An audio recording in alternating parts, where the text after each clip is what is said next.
Option है word में। तो शुरू करते हैं इमेज से।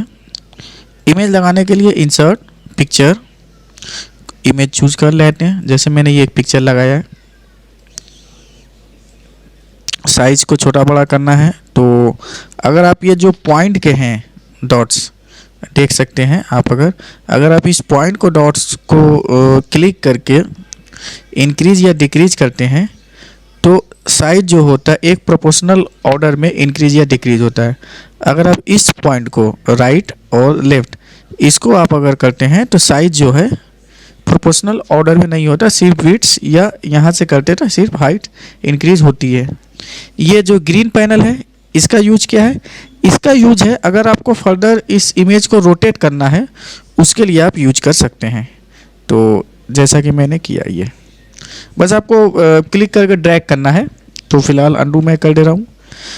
तो ये तो बात हुई इमेज लगाने की। तो इमेज लगाने के लिए आपको इंसर्ट में पिक्चर में आना है, फिर चूज कर लेना है इमेज। आप ज़रा यहाँ जो ये रिबन कंट्रोल की लिस्ट है आप देखिए, क्या यहाँ पे ग्राफिक्स ऑप्शन आपको दिख रहे हैं? नहीं दिख रहा है। जब मैं इस पर क्लिक करता हूँ तो देखिए यहाँ पे एक फॉर्मेट का टैब आ गया। ये फॉर्मेट टैब में क्या है, या तो आप जब डबल क्लिक करते हैं तो वो फॉर्मेट टैब ओपन होकर आ जाता है। तो देखिए फॉर्मेट टैब में शुरू करते हैं। ये है ब्राइटनेस। आपको पिक्चर का ब्राइटनेस क्या रखना है, रिस्पेक्टिवली जितना चाहिए आप कर लें। कॉन्ट्रास्ट है, देख सकते हैं। इफेक्ट, अगर आपने कोई बहुत ज़्यादा चेंज कर दिया है तो आप इसको मतलब रिकलर में जैसे देखिए यहाँ पे मैंने लगा दिया ग्रे स्केल। कहा जाता है कि जब आपका प्रिंटर ब्लैक एंड वाइट हो और आप उस समय ग्रे स्केल का यूज करके प्रिंट करते हैं तो क्या होता है कि प्रिंटिंग क्वालिटी बहुत ज़्यादा डार्क नहीं होती, एक्चुअल में जैसा दिख रहा है वैसा आता है। लेकिन अगर आपका प्रिंटर जो है ब्लैक एंड वाइट है और आप उस पर कलर को प्रिंट कर रहे हैं, मे भी प्रॉब्लम हो सकता है। तो अभी मैंने क्या कर दिया, रिकलर कर दिया। रिसेट पिक्चर, रिसेट करना है जो भी आपने चेंज किया है वो जब इंसर्ट किया तो उस स्टेट में चला जाएगा। चेंज पिक्चर, इसको हटा के और कोई पिक्चर लगाना है तो उसको आप यूज कर सकते हैं।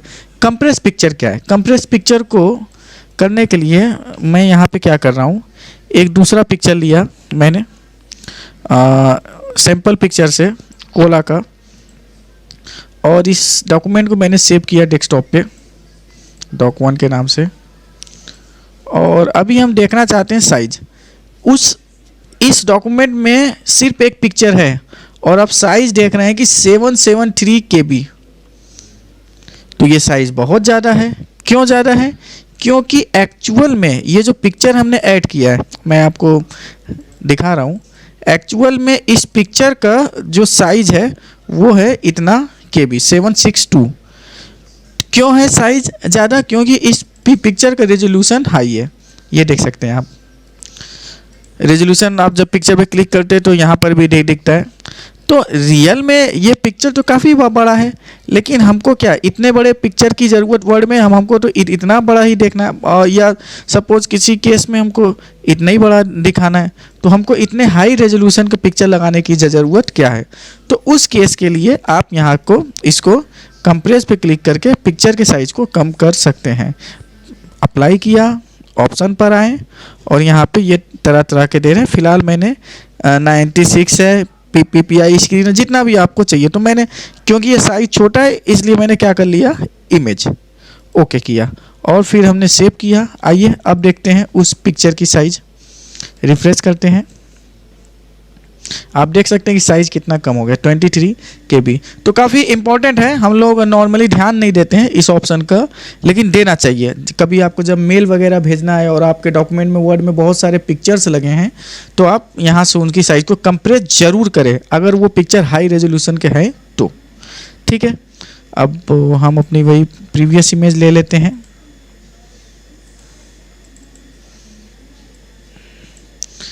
इसके बाद है ये पिक्चर स्टाइल इफेक्ट, बस माउस ले जा रहा हूँ, दिख रहा है, देख सकते हैं आप, बड़ा ही प्यारा इफेक्ट है। ये देखिए ट्रांसपेरेंट, ये मेरा सबसे फेवरेट इफेक्ट है। आप देख सकते हैं कि यहाँ पे क्या हुआ है, नीचे की तरफ भी उसका एक थोड़ा सा ट्रांसपेरेंट एरिया आ रहा है। तो ये तो मेरा फेवरेट है। अब बाकी आपको जो यूज करना है आप यूज कर सकते हैं, ठीक है। और भी देखिए है, देखिए कितना प्यारा लुक मिल गया हमारे पिक्चर को, एक जान आ गया उसमें। तो डिपेंड करता है आपके ऊपर, आप जैसे चाहे वैसे यूज कर सकते हैं, ठीक है। इसके बाद देखते हैं यहाँ पे पिक्चर शेप क्या है। पिक्चर शेप पे जब हमने क्लिक किया तो आप देख सकते हैं ये तो पूरा का पूरा ऑटो शेप में आ गया। इसका मतलब ये है कि अगर आप किसी भी शेप पे क्लिक करते हैं तो ये जो पिक्चर है ये उसी शेप में ट्रांसफॉर्म हो जाता है। जैसे फिलहाल मैंने यहाँ पे इस पे क्लिक किया, अप रिबन, देखिए क्या प्यारा सा इफेक्ट हमारे पिक्चर के ऊपर आ गया। आप जिस भी शेप में लेंगे वो पिक्चर उस शेप में आ जाएगा। हाँ, ये अलग बात है कि पिक्चर का लेआउट तो कट ही जाएगा, तो आप ध्यान दें कि आपको कौन सा शेप लेना है। देखिए कितना प्यारा इफेक्ट। तो फिलहाल मैंने यही इफेक्ट रखा, ठीक।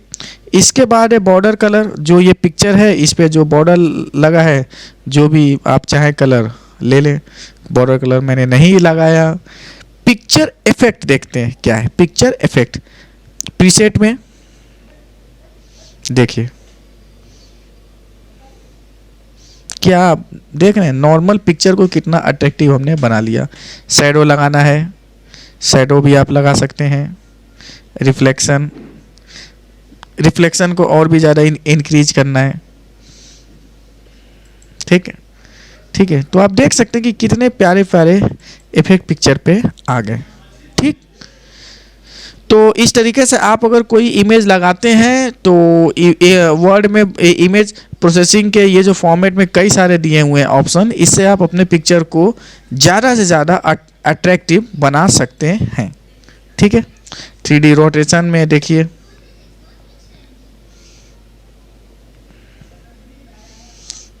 तो ये प्रैक्टिस की चीज़ है, आप सारे ऑप्शन को चूज करें, देखें, ठीक। अभी फिलहाल मैंने क्या किया, इस डॉक्यूमेंट में ये ब्लैंक है, कुछ टेक्स्ट मुझे लिखना है। तो टेक्स्ट लिखने के लिए मुझे टाइप ना करना पड़े, इसलिए हम हेल्प में आ गए और इस टेक्स्ट को कॉपी कर लिया और यहाँ पे लाके पेस्ट कर दिया, ठीक। देखिए होता क्या है कि हम लोग अक्सर डॉक्यूमेंट जो बनाते हैं हमको पिक्चर को टेक्स्ट के साथ में रखना होता है या बीच में रखना होता है, लेकिन इसमें देखिए क्या हुआ, टेक्स्ट जो है पिक्चर के नीचे आ गया। तो आपने क्या करना है, डबल क्लिक किया, यहाँ पे देखिए पोजीशन है। पोजीशन क्या है, आप जो है यहाँ पे इम्पैक्ट देख सकते हैं। इसका मतलब क्या हुआ, पिक्चर बीच में रहेगा, बाकी टेक्स्ट उसके नीचे। जो ये नीचे का है इसमें क्या है, पिक्चर साइड में रहेगा, बाकी टेक्स्ट उसके अकॉर्डिंग एडजस्ट हो जाएगा। तो देखते हैं क्या हो रहा है। फिलहाल मैंने यहाँ पे इस इफेक्ट की अप्लाई देख सकते हैं,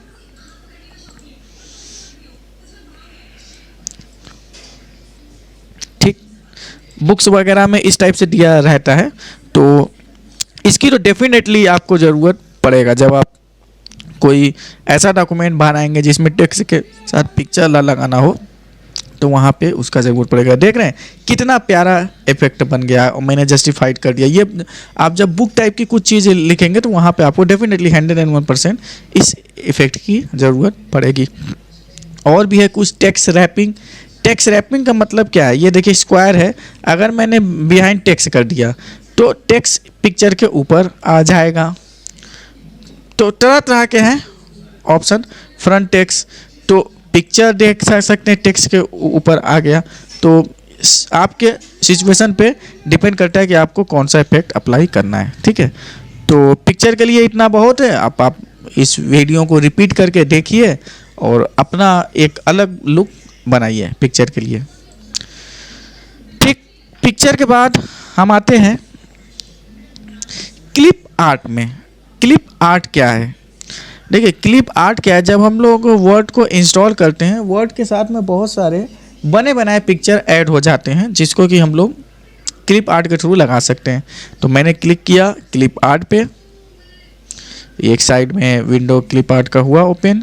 इसके बाद आपको क्लिक करना है ऑर्गेनाइज चार्ट पे। ऑर्गेनाइज चार्ट पे मैंने क्लिक किया। इसके बाद ये देखिए ट्री कंट्रोल में दिख रहा है, यहाँ पे कई सारे कलेक्शन है तो आपको जाना है ऑफिस में, ऑफिस में हम आए, एकेडमिक में इतने, एग्रीकल्चर में इतने, एनिमल में इतने, तो ऐसे तरह तरह के हैं, बिजनेस में इतने। ठीक, तो अब आपको जिसको भी यूज करना है आपको इसको ड्रैग और ड्रॉप करना होगा। जैसे मुझे इस पिक्चर को करना है तो मैंने इसको क्लिक किया, ड्रैग करके यहाँ पे ड्रॉप किया। ठीक, तो ये पिक्चर यहाँ पे लग गया। आपको बता दें कि क्लिप आर्ट में जो पिक्चर होती हैं ये क्या होते हैं, ये वेक्टर इमेज होते हैं। वेक्टर इमेज क्या होते हैं, जो लोग कोरल ड्रा इलस्ट्रेटर पढ़े हुए हैं उनको पता होगा कि वेक्टर इमेज क्या होते हैं। वेक्टर इमेज में क्या होता है, ये जो पिक्चर बना हुआ है इसके जो भी हिस्से बने हुए हैं ये जो है मैथमेटिकल कैलकुलेशन के थ्रू बना है। जैसे ये रेक्टेंगल है तो इसका एक्स ये है, वाई ये है, समथिंग समथिंग इस टाइप से। तो जो वेक्टर इमेज होते हैं इनकी खास बात ये होती है, आप इनको चाहे जितना भी जूम कर लो इनकी पिक्चर क्वालिटी कम नहीं होती है, ब्लर नहीं होगी, हमेशा ऑलवेज वैसा ही रहेगा। आप देख सकते हैं जितना भी बड़ा आप कर लें पिक्चर क्वालिटी ब्लर नहीं होगा। ठीक है, कोरल में बेसिकली जो भी चीज़ें बनती हैं वो वेक्टर होती हैं। ठीक, आप इस पिक्चर को एडिट भी कर सकते हैं। क्या करना है, डबल क्लिक करना है, इसके बाद चेंज एडिट पिक्चर पे आ गए हम, और यहाँ आप देखिए मैंने क्लिक किया तो ये हिस्सा जो हिस्सा हो रहा है सेलेक्ट आप देख सकते हैं। सपोज मुझे इसके पेपर का साइज चेंज करना है तो आप उस पर क्लिक करें, राइट क्लिक, यहाँ पे फॉर्मेट ऑटो शेप देख सकते हैं आप, format auto shape, format auto shape पे क्लिक करते हैं तो ये मैंने कलर इसका चेंज कर दिया। मान लीजिए मैंने रेड कर दे दिया और ओके किया। तो इस टाइप से आप जो भी चाहें चेंज कर सकते हैं। जैसे इनका हेयर है, हेयर पे मैंने क्लिक किया और यहाँ देखिए क्या है, एडिट पॉइंट। एडिट पॉइंट क्या करता है, क्योंकि ये वेक्टर इमेज है तो यहाँ पे कई सारे पॉइंट्स आ जाएंगे, तो मैं इसको फोल्डर और चेंज कर सकता हूँ। जैसे इसके हेयर को मैंने यहाँ से ड्रैग किया, फिर इसको यहाँ से ड्रैग किया, ये देखिए।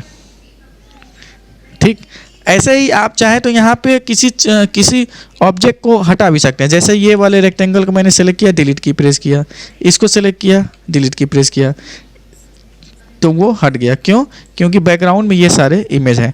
तो आप अपना प्रोसेसिंग क्लिप आर्ट के साथ बहुत कुछ कर सकते हैं ऐसे। ठीक, चलिए ये तो बात हुई क्लिप आर्ट की। आते हैं नेक्स्ट। ओके, नेक्स्ट है हाँ हमारा शेप्स। शेप्स में क्या है, वर्ड में बहुत सारे इनबिल्ट बने बनाए शेप्स हैं जिनको आप यूज कर सकते हैं। हम लोगों ने देखा इसके पहले भी जब वो पिक्चर को चेंज कर रहे थे, तो इतने सारे यहाँ पे डिफरेंट काइंड ऑफ शेप्स हैं। आप अलग अलग एप्लीकेशन, अलग अलग फील्ड को बिलोंग करते हैं, वहाँ पे आप इन चीज़ों को यूज कर सकते हैं। तो फिलहाल मैंने इसको यूज किया। ड्रैग ड्रॉप करना है, हम लोग पेन ब्रश पढ़े हुए हैं, जानते ही हैं। अब ये जैसा कि है इमेज, इस पर कलर फिल करना है तो ये तरह तरह के दिए हुए हैं ऑप्शन, यूज करते आए हम लोग इसको। फिलहाल मैंने इस पे ये ऑप्शन लगाया। अब आपको इसमें टेक्स्ट को लिखना है तो राइट क्लिक, ऐड टेक्स्ट, और हमने यहाँ पे लिख दिया गिरफा, new line, student, new line, help. आपके साथ भी ऐसा होगा। देख सकते हैं कि हम जो लिख रहे हैं ये अलाइनमेंट इसका सही नहीं है। तो अलाइनमेंट को अगर आपको सिलेक्ट करना सही करना है तो आपको एंट्री करना है। एंट्री करने के बाद इस पर क्लिक करना है तो आप यहाँ पे देख सकते हैं टेक्स्ट अलाइनमेंट, टेक्स्ट डायरेक्शन। ठीक, तो टेक्स्ट डायरेक्शन पे हम क्लिक कर रहे हैं और आप देख सकते हैं डिफरेंट काइंड ऑफ जो इसका इफेक्ट है वो आ गया। ठीक, देखिए इस टाइप से आप कुछ अट्रैक्टिव वे में अपने काम को कर सकते हैं। बाकी जो ग्राफिक्स के जितने भी हैं ऑप्शन जो हम लोग पहले भी देख चुके हैं वो आप यहाँ पे कर सकते हैं। जैसे शेप चेंज करना हो, शेप का कलर चेंज करना हो, 3D इफेक्ट ढकना हो, वर्ड आर्ट पढ़ाते समय मैंने आपको बताया था। ये चीज़ें अगर आपको फिर से ढकनी है तो आप इंसर्ट टैब का जो फर्स्ट पार्ट वाला मेरा लेक्चर है वहाँ पे जाके देख सकते हैं। ठीक, चलिए नेक्स्ट ऑप्शन है जो हमारे पास वो है सिर्फ हमने देख लिया स्मार्ट आर्ट। ये बहुत ही पावरफुल इन्वेंशन था वर्ड 2007 में, जो कि 3 में नहीं था। ये एक नई चीज़ थी जो 7 में आई है, और आगे का जो करंट वर्जन है इसमें इसको और भी ज़्यादा एडवांस कर दिया, और भी ज़्यादा अच्छे अच्छे ग्राफिक्स को ऐड कर दिया गया है। स्मार्ट आर्ट बहुत ही ज़्यादा पावरफुल है। आपको एक प्रोफेशनल ग्राफिक्स अगर आपको बनाना है, यहाँ पे बने बनाए कई सारे टेम्पलेट है, जस्ट 1-2 क्लिक पे हम लोग उसको बना लेंगे, जिसके लिए फ़ोटोशॉप पे हमको लंबा चौड़ा काम करना पड़ता है। ठीक, सवाल ये है कि हमको स्मार्ट आर्ट की ज़रूरत क्या है। देखिए, स्मार्ट आर्ट की ज़रूरत इसलिए भी है कि कहावत है ना कि NP picture word 1000 of words. आपको कोई बात अगर कहनी है तो आप अगर एक पिक्चर के माध्यम से कहें तो वो ज़्यादा इम्पैक्ट छोड़ती है, लोगों को जल्दी समझ में आता है। तो वही चीज़ आपका स्मार्ट आर्ट में भी है। नेक्स्ट हम लोग चार्ट में देखेंगे। फिलहाल स्मार्ट आर्ट पे मैंने क्लिक किया तो आप देख सकते हैं यहाँ पे ये कैटेगरी है list, process, cycle, hierarchy, relationship, matrix and pyramid. तो लिस्ट में इतने सारे ऑप्शन हैं, प्रोसेस में इतने सारे हैं ऑप्शन। आपको पिक्चर ही देख के अंदाज लग जा रहा है कि ये किस टाइप के सिचुएशन में, किस टाइप के इंफॉर्मेशन को रिप्रेजेंट करने में यूज हो सकता है। जैसे कि आपको पॉलिटिकल सर्वे करना है तो ये यूज हो सकता है, कैटेगराइज किसी प्रोसेस को दिखाना है ये यूज हो सकता है, लाइफ साइकिल दिखाना है तो ये यूज हो सकता है। ऐसे तरह तरह के हायरार्की में आप देख सकते हैं, कैटेगराइजेशन अगर करना है तो वहाँ यूज हो सकता है, relationship, parent child, something something, pyramid है ये। तो आप डिफरेंट काइंड ऑफ एप्लीकेशन में इसको यूज करते हैं। फिलहाल हम आते हैं लिस्ट में, कोई एक स्टाइल हम चूज कर लेते हैं। मान लीजिए मैंने ये किया चूज, ठीक, और ओके किया तो ये देखिए टेम्पलेट हमारे सामने आ गया। जैसे हमने यहाँ पे लिख दिया hardware,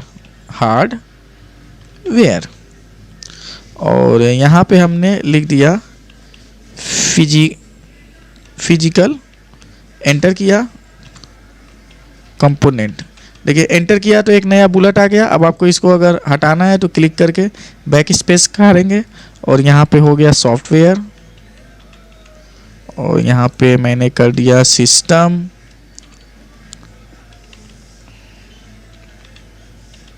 and application.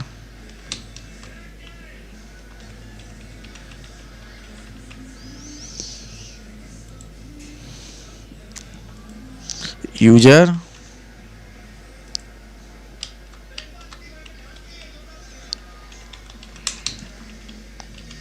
Software client हो सकता है, आपका कोई ऑपरेटर भी हो सकता है, कुछ भी हो सकता है। एक आप देख सकते हैं कि एक कितना अट्रैक्टिव और प्रोफेशनल वे में मैंने इस कैटेगराइजेशन को दिखाया कि एक हार्डवेयर है, हार्डवेयर में ये चीज़ें होती हैं, सॉफ्टवेयर है, सॉफ्टवेयर में ये चीज़ें होती हैं, यूज़र मतलब हार्डवेयर से शुरू करना है, सॉफ्टवेयर पे जाना है, यूज़र पे जाना है।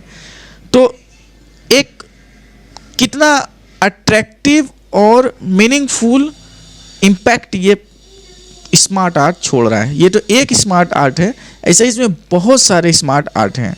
हमने जब क्लिक किया इस पर तो आप देख सकते हैं, डबल क्लिक किया तो स्मार्ट आर्ट के ऑप्शन आ गए डिज़ाइन मेनू के थ्रू।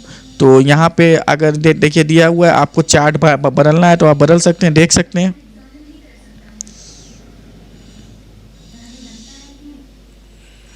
देखिए कितना अट्रैक्टिव ग्राफिक्स है प्रोफेशनल वे में। तो अलग अलग स्मार्ट आर्ट के अलग अलग हैं, आप चेंज भी कर सकते हैं को मतलब यहाँ आप देखिए पिक्चर भी लगा सकते हैं। तो ज़रूरी नहीं कि आप लिस्ट में ही हो, आप कहीं से भी चेंज कर सकते हैं। ठीक, इसके बाद ये जो दिया हुआ है कलर स्कीम है, कलर आपको कैसा चाहिए देख रहे हैं। फिर ये इसमें ठीक,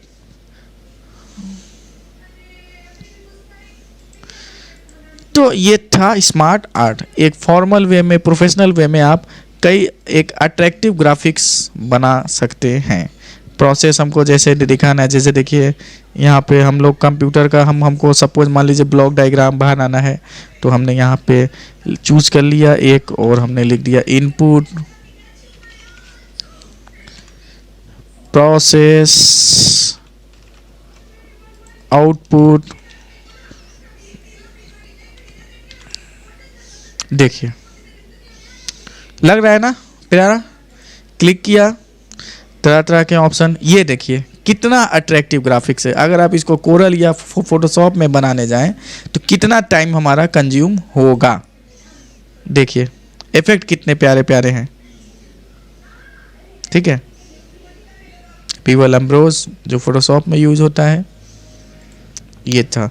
तो आप स्मार्ट आर्ट की हेल्प से बहुत ही ज़्यादा अट्रैक्टिव ग्राफिक्स जस्ट कुछ क्लिक में यू बना सकते हैं, और आपको इसको यूज करना चाहिए क्योंकि आपका बहुत समय बचता है। खैर, स्मार्ट आर्ट के बाद हम आते हैं चार्ट पे। चार्ट का क्या है यूज? देखिए चार्ट के थ्रू जो एनालिटिकल डेटा है, जिसपे हमको कि कोई एनालिसिस करना होता है, जैसे एग्ज़ाम का रिजल्ट डिस्प्ले करना है, आप मार्केटिंग फील्ड को बिलोंग कर रहे हैं तो एनालिसिस करना है कि किस सेल्स पर्सन ने कितना सेल किया नहीं किया, इस टाइप की चीज़ें हैं। और चार्ट हम लोगों ने अपने स्कूल के दिनों में कभी ना कभी पढ़ा हुआ है, तो उसको एक्सेल में क्या कैसे बनाएंगे उसके लिए देखते हैं। हमने चार्ट पे क्लिक किया तो ये चार्ट का डायलॉग बॉक्स हुआ ओपन। आप देख सकते हैं यहाँ पे कितने तरीके के चार्ट हैं। अगर आप कोई एग्ज़ाम देने वाले हैं CCC या O लेवल, तो आपको चार्ट के कुछ नाम याद होने चाहिए क्योंकि एग्ज़ाम में पूछता है। इस टाइप के क्वेश्चन आते हैं, 2-3 चार्ट के नाम दे देगा, फिर आपसे पूछेगा इसमें से कौन सा चार्ट नहीं है, चार्ट का सही नाम नहीं है। और कई बार देखा गया है कि यहाँ पे ये जो डॉगनट चार्ट है, इसको कई बार एग्ज़ाम में पूछा हुआ है। तो आपको, अगर आप स्टूडेंट हैं तो आपको चार्ट के नाम याद होने चाहिए एग्ज़ाम पॉइंट ऑफ व्यू से। तो फिलहाल मैंने कॉलम चार्ट लिया, ओके किया। ये देखिए, ये जो राइट हैंड साइड में विंडो है, ये कुछ डिफ़ॉल्ट टेक्स्ट लिख कर आया है। हमको यहाँ पे एंट्री करनी है डेटा की, तो करते हैं। पहला सब्जेक्ट मान लीजिए हमने माना हिंदी, दूसरा सब्जेक्ट मान लीजिए माना इंग्लिश, शॉर्ट में मैंने लिखा है। तीसरा सब्जेक्ट माना आर्ट्स, स्टूडेंट का नाम मान लीजिए राम, थर्ड का नाम है श्याम, फोर्थ वन का नाम है सीता, और इस कॉलम को हम डिलीट कर दे रहे हैं ताकि चार्ट हमारा देखने में सिंपल लगे। ठीक, अब ये तो हो गई आपकी एंट्री। जब आपकी एंट्री कंप्लीट हो जाए तो आपको यहाँ पे एक्सेल की ये जो सीट है इसको क्लोज पे क्लिक करना है। देखिए आप देख सकते हैं कि यहाँ पे आपको हर एक स्टूडेंट का परफॉर्मेंस कितना अच्छे से दिख रहा है। जैसे श्याम का जो है मार्क्स जो है इंग्लिश में ज़्यादा है, और सबसे कम मार्क्स हम अगर देखें तो श्याम का ही है, और वो सब्जेक्ट है सीता का है, इंग्लिश है। तो इस टाइप का अगर आपको एनालिसिस करना हो तो आप इस टाइप के चार्ट को यूज कर सकते हैं। बाकी चार्ट के साथ क्या क्या ऑप्शन है, क्या क्या सेटिंग है, आप जब इस पर डबल क्लिक करते हैं तो यहाँ आप देखिए ये है एडिट डेटा। अगर मान लीजिए हमको चेंज करना है तो हम कैसे चेंज कर सकते हैं, ये हमारा डेटा फिर से ओपन होकर आ गया। इसको मैंने कर दिया 6, तो आप देख सकते हैं किसी एक का जो है मार्क्स बढ़ गया, जिसका भी मैंने बढ़ाया हो, आई थिंक जो भी रहा हो, राम सीता जी जो भी रहा हो, देखिए यहाँ पे बढ़ गया। मान लीजिए राम का मुझे हिंदी का कम करना है तो एडिट डेटा पर आए और राम का जो हिंदी का मार्क्स है इसको कर दिया 2.3। देख रहे हैं हम राम का हिंदी का डेटा कम हो गया 2.3 समथिंग। ठीक है, तो यहाँ से आप चार्ट के तरह तरह के मतलब डेटा को अगर करना है ऐड तो वो कर सकते हैं। बाकी जब आप चार्ट पे राइट क्लिक करते हैं, ये देखिए मैंने यहाँ पे किया है, और फॉर्मेट इसको बोलते हैं plot area. Format plot area पे आए तो तरह तरह के आपके पास ऑप्शन आ रहे हैं। जैसे हमको फिल करना है सॉलिड फिल, ठीक, ट्रांसपेरेंसी लेवल क्या रखना है, ये चीज़। ऐसे ही जब आप ये जो बीम्स हैं यहाँ पे राइट क्लिक करते हैं, इसको डेटा सीरीज बोलते हैं। फॉर्मेट डेटा सीरीज पे हम जब क्लिक करते हैं तो कितने तरीके के ऑप्शन आ रहे हैं, आप इनकी सेटिंग को कर सकते हैं। जैसे फिल में इसका कलर क्या हो, सॉलिड फिल में आपको कलर आप चेंज करना चाहते हैं, येलो करना चाहते हैं ट्रांसपेरेंसी लेवल, या जो आप करना चाहो। ठीक, मोर कलर चाहते हैं तो यहाँ से आप और भी कलर लगा सकते हैं। ठीक, बॉर्डर कलर में क्या रखना चाहते हैं, कुछ है इसमें मगर मैंने रेड कर लिया तो बॉर्डर कलर दिख रहे हैं, देख ले हाँ ये देखें यहाँ पे बॉर्डर कलर आ रहा है और ये पर्टिकुलर उसी येलो सीरीज के साथ हुआ है। आपको सबके साथ करना है तो इंडिविजुअल सबको सिलेक्ट करके करना होगा। इस टाइप से आप तरह तरह के एक्टिविटी चार्ट के साथ परफॉर्म कर सकते हैं। बाकी अगर आप चाहें तो रन टाइम भी चार्ट को यहाँ से चेंज कर सकते हैं, टेम्पलेट टाइप का दिया हुआ है। ठीक, ओके, नाउ ये जो है ऑप्शन सबसे लेफ्ट हैंड साइड में, change chart type. Change chart type का मतलब क्या हुआ, ये तो था आपका कॉलम चार्ट। अगर आपको चार्ट चेंज करना है, जैसे मुझे इसको चेंज करना है लाइन में, तो यहाँ से मैंने लाइन चार्ट ले लिया, ओके किया, तो ये लाइन चार्ट में कन्वर्ट हो गया। देखिए अभी अगर आप एनालिसिस करें तो तरह तरह के चार्ट में हम जब इसी पर्टिकुलर डेटा को चेंज करेंगे तो लिटिल बिट कुछ चार्ट का जो आउटपुट आएगा वो हमको समझ में ही नहीं आएगा। तो इसके पीछे रीज़न ये है कि ये जो पर्टिकुलर चार्ट्स के टाइप हैं ये कुछ पर्टिकुलर फील्ड में ही यूज किए जाते हैं। जैसे कि आपका लाइन चार्ट हम लोगों ने देखा है कि क्रिकेट का जो स्कोर वगैरह होता है वहाँ पे यूज होता है इस टाइप से। तो मे बी ये जो स्कूल का जो रिजल्ट टाइप की चीज़ें हैं यहाँ पे अप्रोप्रिएट ना हो। तो अब कौन सा चार्ट कहाँ पे यूज होता है उसके लिए वो पर्टिकुलर फील्ड पे बिलोंग करता है। जैसे बबल चार्ट में देखिए कुछ नहीं आ रहा है, तो बबल चार्ट जहाँ पे यूज होता है तो आप अगर किसी फील्ड में हैं तो वहाँ पे आपको बता दिया जाएगा कि कौन सा चार्ट यूज करना है। इलेक्शन का रिजल्ट उसमें हमारा ये पाई चार्ट यूज होता है। ठीक है, तो इस टाइप से आप अपनी इंफॉर्मेशन को अपने जहाँ पर आप हैं, जिस भी जगह पे जॉब कर रहे हैं, वहाँ से कंसल्ट कर सकते हैं कि आपका ऑर्गेनाइजेशन में कौन सा चार्ट यूज़ होता है, या फर्दर आप नेट पे भी इनके बारे में डिटेल पढ़ सकते हैं। तो कॉलम चार्ट को रहने देते हैं। ठीक, बाकी दैट्स ऑल। आपका ग्राफिक्स के इतने ही ऑप्शन हैं और मुझे लगता है कि अगर आप इतना भी प्रैक्टिस कर लें तो आपको वर्ड में ग्राफिक्स में कोई भी प्रॉब्लम नहीं होगा। बाकी आप जब कहीं जॉब में जाएंगे, कुछ प्रैक्टिस करेंगे, तो जितने भी मैंने ऑप्शन बताए हैं आप उसमें और भी रिसर्च करेंगे तो और भी चीज़ें आपके सामने आएंगी। कहीं कुछ समझ में ना आए तो आप इस वीडियो को रिपीट करके देखें। आई होप आपको समझ में आया होगा। Thank you for watching.